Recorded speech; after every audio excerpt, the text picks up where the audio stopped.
Welcome to our YouTube channel. So, could you please introduce yourself? Okay. Hi everyone, my name is Frank Joshua Ruwato Filipon and I am from the municipality of Agoo.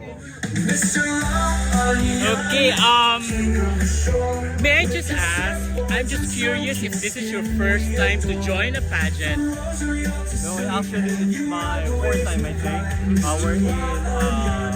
I joined pageant for fourth time in Pangasinan, Nueva Ecija, La Union, and this is my second time in La Union.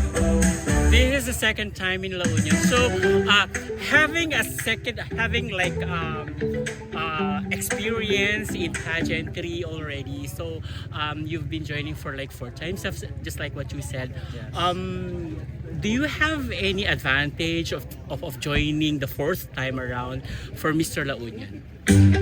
Actually sir, when I join pageants, I always empty my cup. So it doesn't matter whether I am a veteran or not.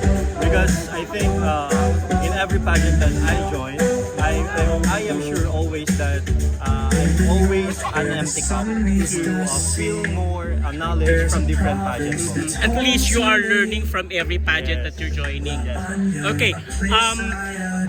Well, just like what you've mentioned, you've learned a lot from your previous pageant. What do you think is your advantage this time around?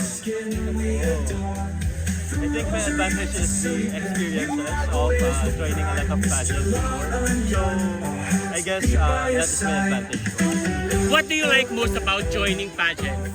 Well, I love the most joining pageant, especially when you are meeting everyone from different municipalities and different cultures as well. Because you are learning from them, from their stories.